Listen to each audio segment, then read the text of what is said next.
नमस्कार दोस्तों, स्वागत है आपका हमारे चैनल में, जहां हम आपको भारतीय इतिहास और महाभारत के रहस्यमयी और प्रेरणादायक कहानियों के बारे में बताते हैं। आज हम जानेंगे एक ऐसी कहानी जो भीष्म पितामह, दुर्योधन और अर्जुन के बीच घटित हुई थी। भीष्म पितामह का जीवन एक अद्भुत त्याग और कर्तव्य का प्रतीक था। राजा शांतनु और मां गंगा के पुत्र भीष्म ने सत्यवती और उसके पुत्रों को राज्य अधिकार देने के लिए आजीवन ब्रह्मचर्य का व्रत लिया था और हस्तिनापुर के राजा के प्रति अपनी निष्ठा जताई थी। जब पांडु की मृत्यु के बाद धृतराष्ट्र को राजपद मिला तो भीष्म ने धृतराष्ट्र का साथ दिया। उन्होंने धृतराष्ट्र का विवाह गांधारी से कराया और गांधारी के 100 पुत्र हुए। इन 100 पुत्रों का मामा शकुनि था। महाभारत के युद्ध में भीष्म पितामह कौरवों की तरफ से सेनापति थे। उन्होंने 10 दिन तक घोर युद्ध किया, लेकिन दुर्योधन हमेशा भीष्म पर दबाव डालता रहा कि वह अर्जुन को क्यों नहीं मार पा रहे हैं।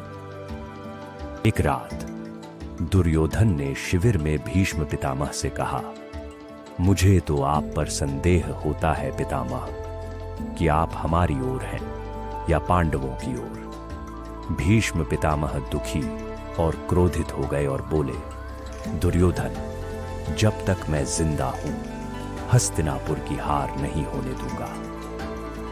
दुर्योधन ने फिर कहा, तो फिर आप पांडवों का वध क्यों नहीं करते हैं? क्रोधित होकर भीष्म पितामह ने 5 सोने के तीर तैयार किए और दुर्योधन को कहा कि ये तीर पांडवों का वध कर देंगे। हालांकि दुर्योधन को भीष्म पितामह पर पूरी तरह से भरोसा नहीं था, इसलिए उसने वह तीर खुद रखने का निवेदन किया।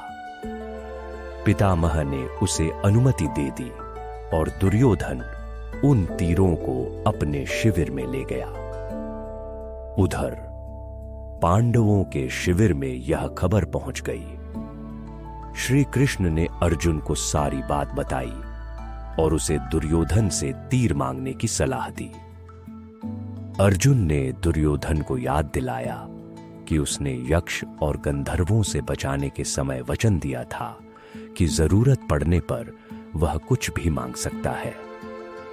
दुर्योधन को वचन निभाना पड़ा और उसने भारी मन से तीर अर्जुन को दे दिए। दोस्तों, यह थी महाभारत की एक रोचक और प्रेरणादायक कहानी। भीष्म पितामह का त्याग, श्री कृष्ण की रणनीति और अर्जुन की वीरता, ये सभी महाभारत के इस महान युद्ध को और भी महत्वपूर्ण बनाते हैं। अगर आपको हमारी यह कहानी पसंद आई हो तो हमारे चैनल को लाइक, शेयर और सब्सक्राइब करना न भूलें। हम आपके लिए ऐसी ही और भी कहानियां लाते रहेंगे। धन्यवाद।